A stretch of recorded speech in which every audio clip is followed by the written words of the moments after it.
Wake up.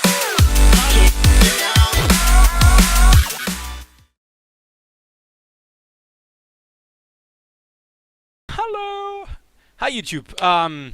We've got some very special guests with us tonight, and he's sitting right next to me on my screen at least. He's sitting in New York right now. Give him a warm welcome. We've got Michael Tseng, is that right?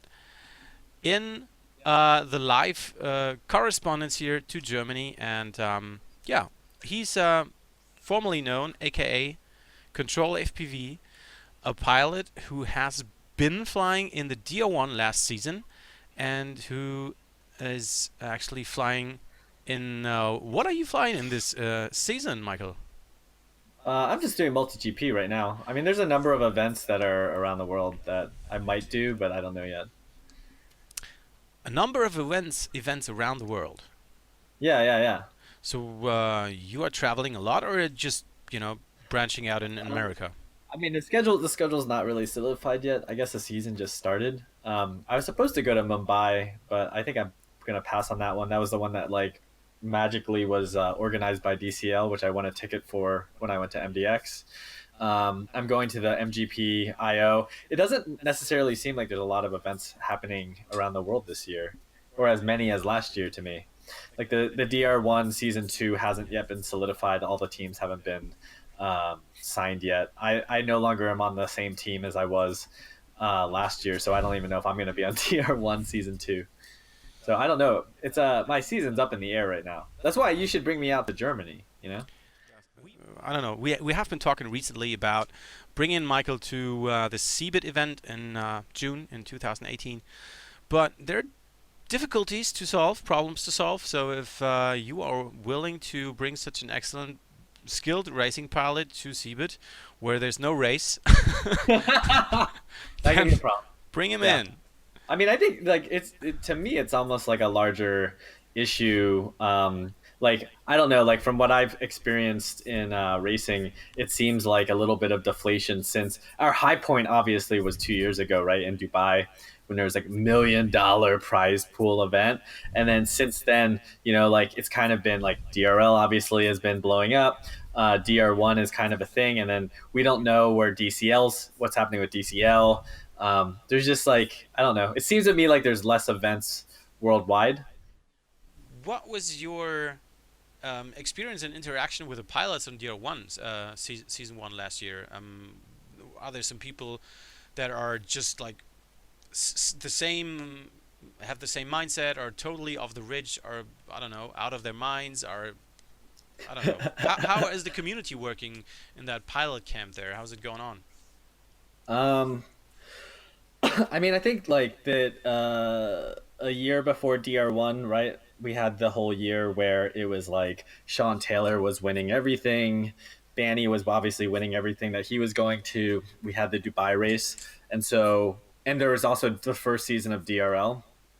And so we had like, to me, there was this like cool kids table, like a clique of these pilots who all were like really well known, right? And then I got the call to go to DR1 about a month before shooting on season 1, and I didn't know. Like, obviously, I'm a nobody, and I kept saying that. Like, I'm a nobody when I arrived at the show, and so to arrive there and be amongst these people, who obviously were established, they were all friends with each other. This is just any other event for them where they're showing up and hanging out, right? And for me to be there and experience like I don't know, it was a little bit intimidating, I guess. I don't know if that answers your question. So first off, it was really intimidating to be able to fly with these people. The other thing that made it really intimidating was that um, I hadn't flown at a event of that caliber yet. In fact, what had happened was up until that point, my all I had ever won were all like a lot of the local races that I had attended, and then I had worked my way through multi GPs regionals all the way to earning my seat at the national finals. So basically, I went through that entire league system. I won my ticket to go to Reno, which was last year, right? And then the week after I had won the seat, this isn't even at the event, nationals event. This was just the Mm. regionals. So the week after that I had won that, I got a phone call that said, "Okay, you need to make a tough decision. You either go to Reno or you're going to DR1 because DR1 was overlapping with Reno at that point." And so I really had no I had practically zero actual, I guess my CV at that time would have looked pretty bad, right? Like no national Yeah. level races, really, right? So that was extra intimidating. So like I don't know, you have to think about like you're arriving at this pro level event. You don't really have any pro level events under your belt, right? You're being told that you're good enough to fly it, but you really don't have any experience flying it. So it's just extremely intimidating and kind of it's really hard. So yeah, that first event was really tough. And I don't know if like you watched this show, right? Did you watch the whole Yeah. season or? Yeah. Basically, yeah. Yeah. I watched it. Yeah, so our like Team Rebel, like our team did horribly the first at Patrona Pinnacles. We did like really bad. And I would say that one of the reasons we did really bad was that, well, at least speaking for myself, Cooper Groves, who was my teammate, he was in the same boat as me. Like I don't think like he had just qualified for a seat at nationals as well for multi GP, and that was probably his highest accolade at that point. You know, Yeah. and so we actually we were looking towards our third teammate, right? We were looking towards him as like the guy with all the experience, right? And we were like okay, this guy's obviously been he's immersion RC, he's TBS, he's all of these things, and so like he's gonna have all the experience, so we're just gonna follow his lead. And so we tried that at Trona Pinnacles. Like it was interesting because the strategy was at that point, like I wasn't feeling confident, so I only flew 2 out of 3. Like I think 2 pilots flew three races, and then 1 pilot flew 2 races. And so I was like the one who was like, I'll gladly sit. I'll only fly 2 races for this one, and you guys go fly the other 3. And obviously we didn't do very well at that one. But to our benefit, what happened was um, after the event, actually during the event, we were talking to some of the judges, and they were like writing down our lap times, and like I think I was only like 2 seconds per lap behind Banny, right? Um, like which over the course, I think it was like a 30 or 40 second lap time. Like they were long laps, like because the course was so big. So like 2 seconds on that course wasn't much, and I didn't feel like I was pushing it that hard, just because I was so afraid of breaking equipment. And so I was just talking to Cooper, and his times were coming in really hot as well. So I was like, Cooper, like we can fly as fast as these guys. Like we're just not pushing it, you know? And so that boost in confidence, I think, was like a lot. It was like it helped us. So then we went into the second event, which was the one that was in the Boneyard, and then there it was like, okay, we can do this. And so obviously that's when we started to pick up steam, and then we started getting into the finals more and more. Yeah. Hmm. Yeah. Yeah. I watched your progress, and it was actually fun, seeing this. I didn't know the background then, but it was good to see that it was not prefetched somehow, and that Oh it was no. all set in stone what was happening and what was going on in the end. But yeah, that was entertaining somehow. Still, Somehow. yeah, it was. I mean, if you would tell these backstories in the actual course of the Oh yeah. presentation, Yeah. No, I totally people agree. would definitely watch more because they want to know your personality and not just a bar like saying comes from New York, like okay, Where's a glove? thank you, Yeah. cool, Yeah. cool man, I you're from totally New agree. York, yeah, I I can totally agree. relate. And I think So that's something that they were totally recognized on DR1. Like that was a lot of the feedback that they got on season 1, and I'm pretty confident that they're going to fix that for season 2. yeah, Yeah. sadly you are not into season 2, is that right? I don't know if I am yet. I'm no longer I'm no longer a Rebel sponsored pilot, which was the team that I was on in season 1, which means that I'm not going to be flying for them. So at this point, the only way that I get back in is if another team has an open spot and they want to pick me up. And as from what I understand thus far, they haven't signed. I don't know. I mean, again, I don't know what is news or not. I know that they've signed, which is public. I know that they've signed three pilots already, which is Captain Vanover, BMS Thomas, and Sean. I want to say no, they haven't signed Minchun yet. What was the other one? They signed another pilot, a third one, but they haven't really signed that many pilots yet. Oh, Sean Taylor. Sean Taylor's already been re-signed. So those three pilots are definitely in. And I've been talking to like other pilots who were on season one, and they haven't been signed yet. So we'll see. I don't know. I mean, it's like it's a double-edged sword for me. Like I loved the experience, and then I hated the experience. It's like because they pack so much into like I don't know if it comes across in the show, but like we filmed all of those episodes in 3 weeks, just straight back to back. Like we showed up in LA, and then the next day we were on a bus and we were in the Mojave Desert, and then we did two courses there, and then we were back on a bus and we were back in LA, and then we got a 1 day break, and then we got on an airplane, and all of a sudden we're in Germany. We're like, we were in Bonn, and then we did like 2 days stop over there, and then we were flown out to Ireland. It was just like the craziest 24 days, and so it was really quite exhausting. So part of me wants to do it, and part of me is like, I did it and it was fun, and I'm totally ready for whatever next experience. You know what I mean? Like I think that there's plenty of awesome opportunities happening around the world with drone racing. I don't. I'm of the mind of like going back to our original where we started with the whole discussion. Like I don't know if the like big league format is a good one yet. Like your DCLs, your DR1s, and your DRLs. I don't know if I'm not necessarily confident yet that they're like the right format.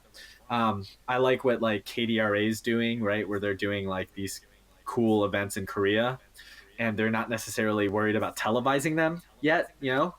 And so it's just kind of like this emerging sport over there. Like I don't know, like to me televising and all that, it just seems like we're trying to run before we walk, right? Like we're still sorting all these problems out, and like if you can't solve the issue of making it cool for people to sit in a bleacher and watch, then I don't know if television's necessarily the solve for it. I mean, maybe it helps a little, but I don't know. I find it really hard to watch DRL, even with all of my flight experience. I find it very difficult to to watch it for a long period of time. You know what I mean? Like I don't know. Like I don't know if the drama's dialed up enough or if it's dialed too much. I don't know what the issue is. I wouldn't even know where to begin to solve that problem.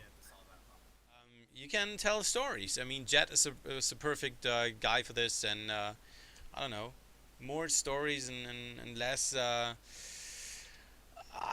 don't know, less TV show. Let's more human interaction. Yeah. But don't you think like I totally agree with your personality, like what you're talking about personalities and making characters. And when you mention that, I always think of Formula One and like Lewis Hamilton, or any of the Formula One racers, where like people follow the characters of the Formula One racers, right? Like I don't watch a lot of Formula One, but I can watch YouTube videos all day long of Lewis Hamilton. He's a very entertaining guy, and you know what I mean. And I would almost say that it's become the issue there is that it becomes an aspirational one, right? Like when you look at Lewis Hamilton, you see really successful like driver who's wearing $20,000 Rolex watch. You know what I mean? Who's like he it's an aspirational thing. You see this guy with this lifestyle, and I don't necessarily think that I look at any drone pilots and I think, okay, aspirational, like even like Jet. I love Jet. Jet's like awesome, right? And like I wouldn't say that his life is necessarily aspirational. Great personality, probably can carry an interview, right? But I think that what might be missing there is it's like you look at these guys and you're like, okay, that's the life that I mean, like there's more to the character, and I'm arguing that maybe the issue is it's a really superficial one, right? And so I just look at the whole stable of all the pilots, and I just don't see anyone in the hobby who I'm like, okay, rock star status. I can take that person and I can move them across borders, and like it's almost a Top Gear effect, right? Where like Top Gear, is a show that like I don't know shit about cars, but I can watch those guys all day long, right? So it would take some superhuman personality to be able to even begin to transcend that issue. And I don't know if there's many people in the world. I don't. First of all, I don't know if there's many people in the world who have that talent, and then I don't know if those people are flying drones. So it's a big issue, I think. So, Yeah, that's definitely something. mm. So that brings us back to the baseline. Maybe it's not meant for to be on TV, and maybe the like how do you call it? Constant and normal growth of such events like KDRA in Korea and Yeah. IDRA maybe in Europe and in or multi GP. Maybe we have a multi GP this year in Germany, by the way. Oh, really? Are you doing There's it? You still got multi GP? no, no. No. I have been talking to some people who are planning to do it, Yeah. but there's nothing. I think Korea's the future, man. I think that's where all the motion's happening because I just they have the right culture. Like culturally, it's like the exact right fit because obviously they have gaming culture, right? Yeah, Min Chan Kim, I think, is awesome, and I think that he's he carried the Olympic torch. I don't know if you saw the photos, but he was like he helped carry the Olympic torch. Like I think it was like a pre-event. It wasn't necessarily like the carrying of the torch to the stadium. It was like he helped carry the torch to the place where it was going to stay before they brought it to the stadium. Still though, drone pilot like carrying Olympic, like I don't know. He's the best, I think. that's awesome. While we are talking about DR1, I want to show you some pictures of Michael racing here. So take a look at this awesome footage that he has been recording.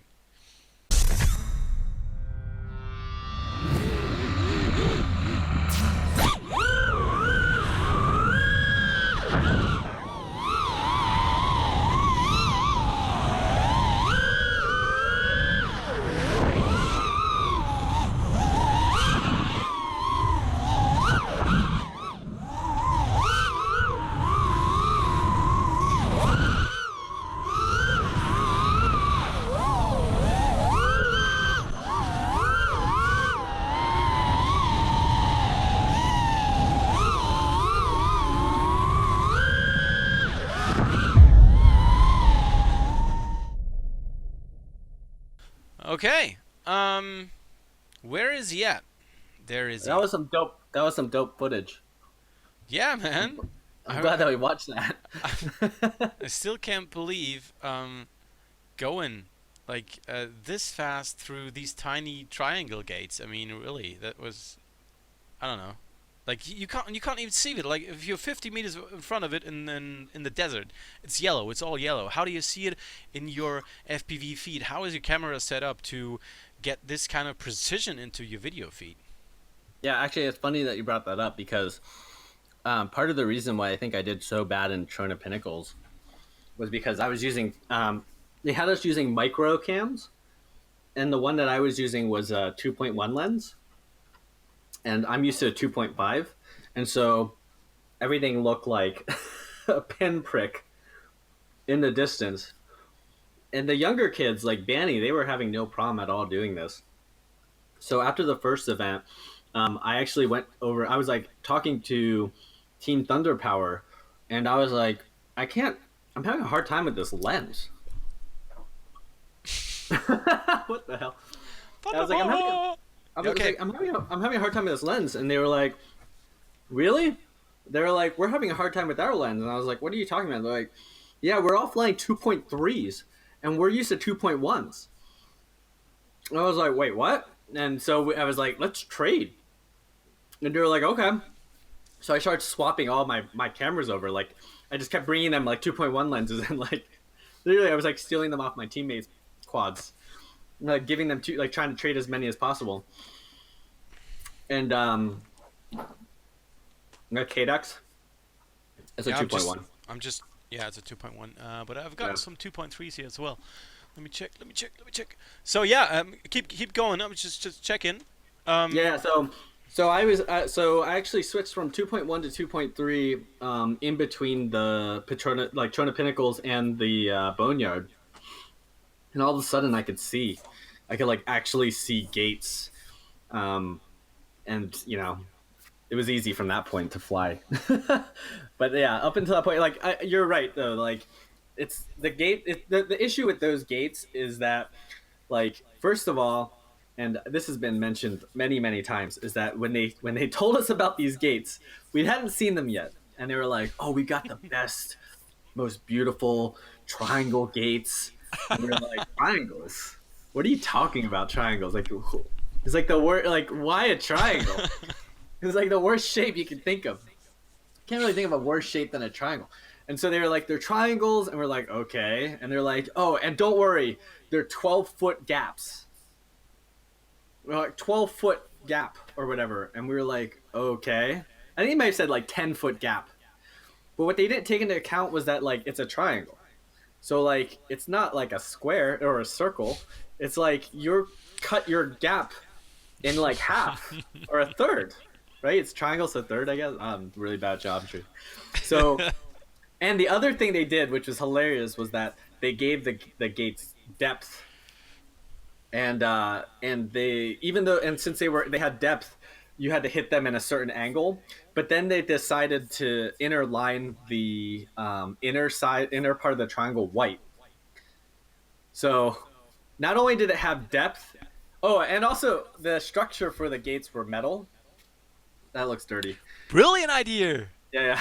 So not only were so they're metal, and the inner lining was white, and so you can't see the inner middle. Couldn't see it. You could see the approach, but then the second you started passing through them, you couldn't see the white.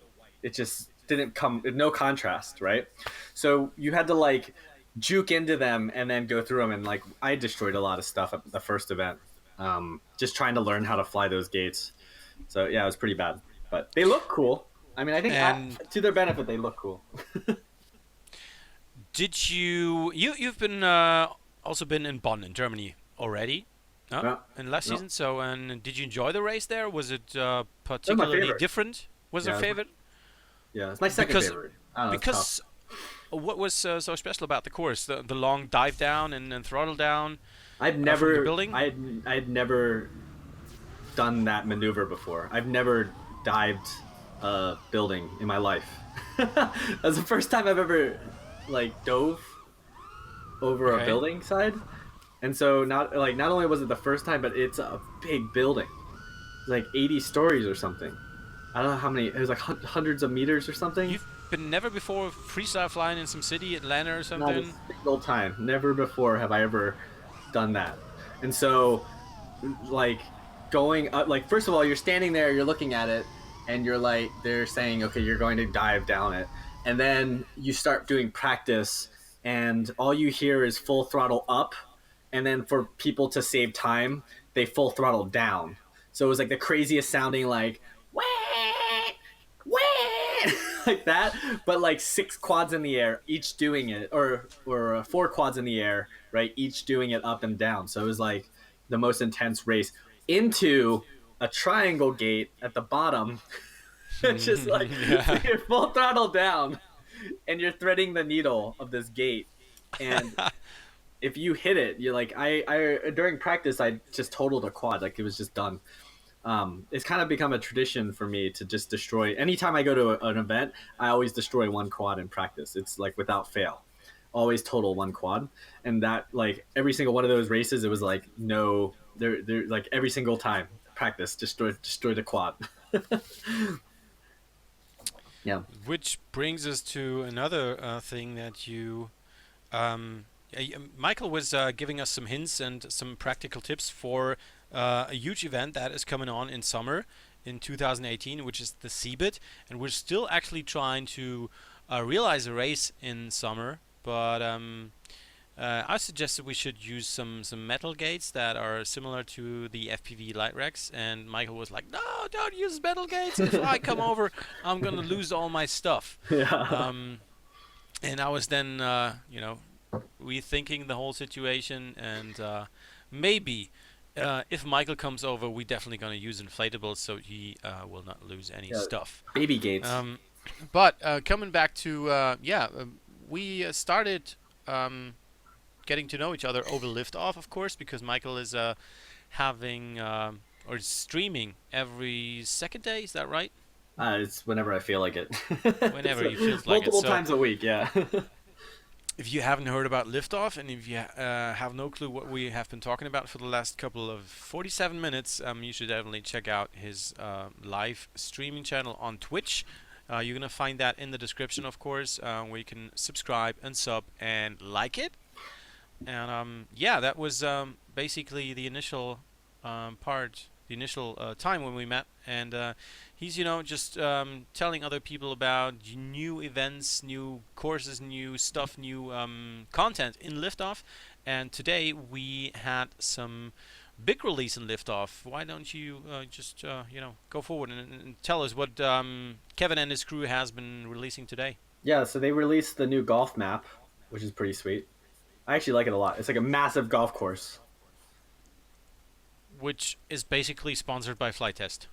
Is it? No, I was like, what a coincidence. I mean, they're putting up their campaign. I know the history behind the golf course. I can't talk about it, so we're not going to talk about that. But it's not Flight Test. Kevin should talk about that. And then the other thing that they released was they updated the Hanover course, which was also already awesome, and they added the new Hall 26, which I think is where your event's going to be held, right? Yes, you are correctly informed. We are gonna be in Hall 26. Liftoff is gonna be in Hall 26, which is a pretty cool building, and it has not been displaying what it actually looks like in reality before. So I encouraged Kevin's minions to produce a better version of it, and he said, "Yes, great idea, Martin." He doesn't listen to me when I suggest things. Yeah, Liftoff has been putting some great work into, or the Lucas Studios has been putting some great work into Liftoff in the last couple of months. There has been like 3 new maps, I think, since November, and yeah.